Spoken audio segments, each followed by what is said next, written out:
morning, good afternoon, good evening, wherever you are watching me from. And today I welcome you to yet another video. And today's video we are going to talk about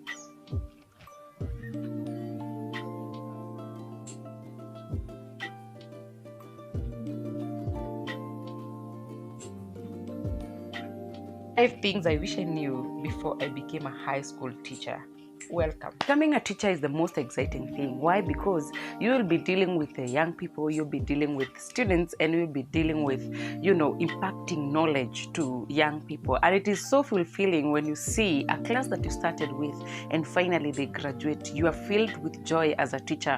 And so being a teacher is such a noble cause, and being a teacher is such a noble profession that not everybody who can be able to do it. And that means that the specific people who do teaching, this is a very noble profession, and they will tell you that they will not exchange it with any other kind of a profession. But now, some things that I wish I knew before becoming a high school teacher. First point is that teaching takes more of your time.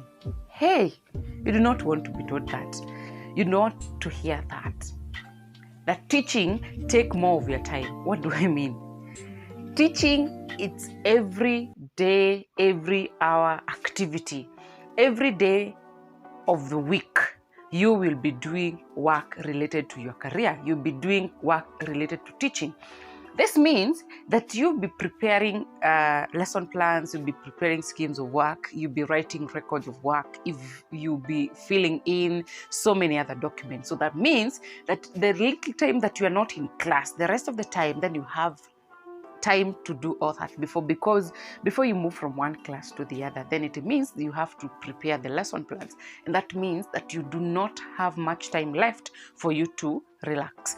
Throughout the day, chances are that you're going to be engaged most of the hours of the day, because you need to prepare schemes of work, you need to prepare records of work, you need to prepare lesson notes and all this, and you must be well prepared before getting to class. That means that most of your time will be used or be utilized to prepare for your teaching for the next class or for the next day. My own personal experience for the last around 5 years that I've been in the teaching profession, and I'm giving experiences depending on what I've experienced in the field.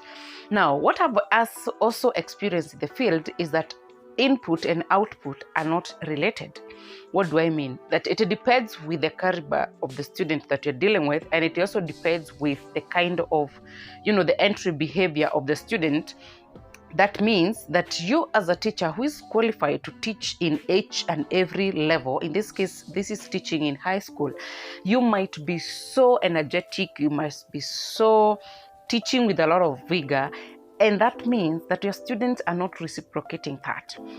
This is to say that the much time that you invest in teaching a certain concept, the much examples that you give to the student, the much exercises that you give to the student, and then when you test them and give them an exam, they do not reciprocate that.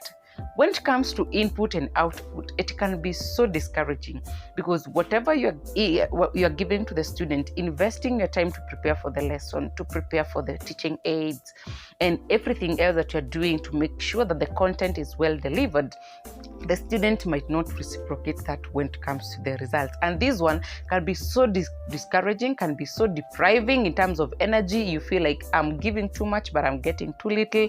And so it can discourage you a lot. So the next thing that I've realized in the teaching profession, especially teaching high school, is that the input versus output, they are not related. One will be, the input will be at 70%, but the output, it can be at 35%, half of your energy. But do not get discouraged. The next point, and this one I always say that I wish I was well prepared. I wish there was a course that we were taken through, because this one will blow your mind. And the next point is societal expectation. My God. When it comes to societal expectation of you as a teacher, they really expect you to act and do beyond what you are called for, what you are stipulated to do. They expect you to be a teacher that they expect you to impact knowledge. They want you to act as a parent, so they expect you to counsel the students. They expect you to be preachers. They expect you to be actors. They expect you to be their role models. Those are 5 roles entrusted on just one person.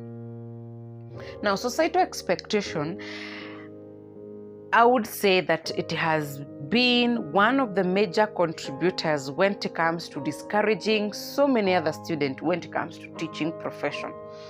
If you first, in the class that I'm teaching or in the class that I am in, I ask the student, how many want to become teachers? Nobody wants to become a teacher. Why?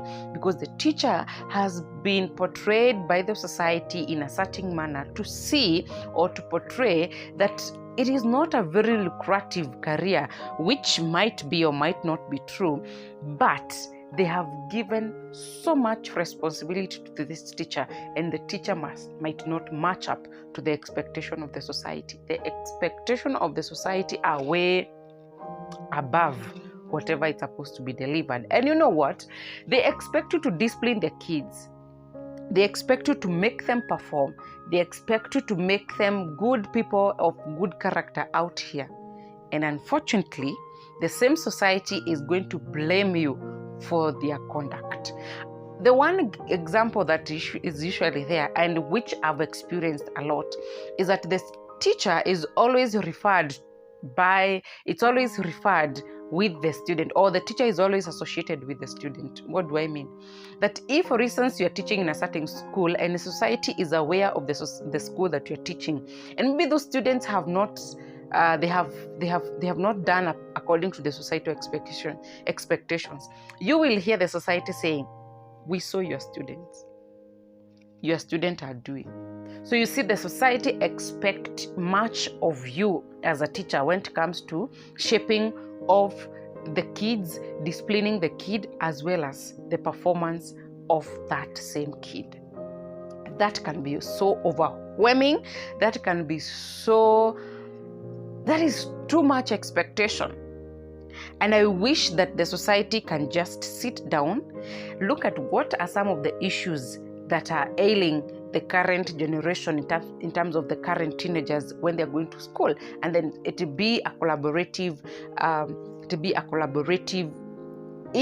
initiative where the teacher, the parent, and the student are all working together to ensure that this kid is holistically formed, apart from just entrusting the teacher to play all these roles, to be a teacher, to be a parent, to be a disciplinarian, to be a preacher, to be a role model, and all that. I think the society expects way beyond what the teacher is called for. This point is that respect is not given, it is earned. Where?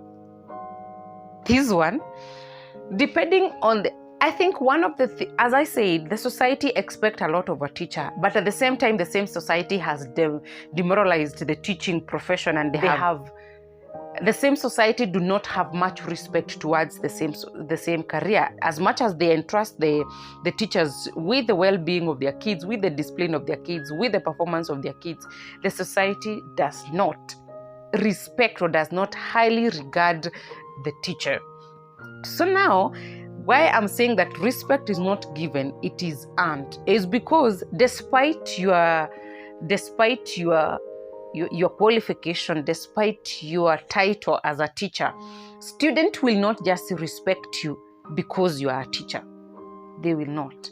You have to make sure that you are setting your own standards, that you have your own principles that make the student see that this teacher behaves this way, and so we cannot be able to go beyond this point, because students are very experimental. Students are very cunning, and students are very cheeky. So they will come and they will test you in one way or the other. And if you give in to their temptations, because there are so many temptations when it comes to the students, if you give in to their temptations, they will never respect you. So that's why I'm saying that respect is not given, depending that you just go and tell them that I'm a teacher, and then they respect you 100%. Sometimes back, or let me say that like 10 years ago, teachers used to be highly regarded. Even when our mothers were in school, they would see a teacher and they would run away. Nowadays, that is not the case. Respect nowadays is earned. It is not given on a silver platter, despite your qualification, despite how many years you have spent in the university, despite whether you have a master's or not. They do not respect that. What they respect is the principles and the standards that you have put for them. So that is what now they know, that beyond this point, this teacher is going to react this way.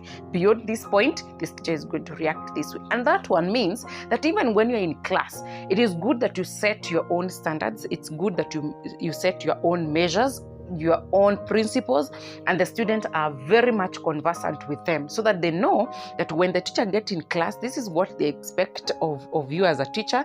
This is what is expected of them as student, and so that learning process will be very smooth. But if you do not set such kind of standards, you'll just have yourself to blame, because respect is not given, it is earned. And the last point that I will give for today, it is very, very hard dealing with parents. It's hard dealing with parents.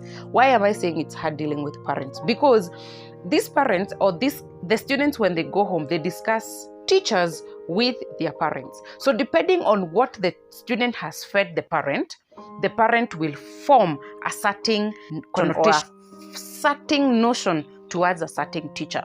Now, if, for instance, in one way or the other, the kid is indisciplined, the student has pasted a certain perspective or has pasted a certain narrative of a certain teacher to the parent, then the parent has a certain stereotype about that teacher. So when it comes to now you dealing with this parent, it will be so hard, very hard, can assure you that, because these parents have formed a stereotype about teaching. And most of them, they always believe, because remember, when you are teaching high school, you always deal with teenagers. They have formed a certain picture, especially the teenagers have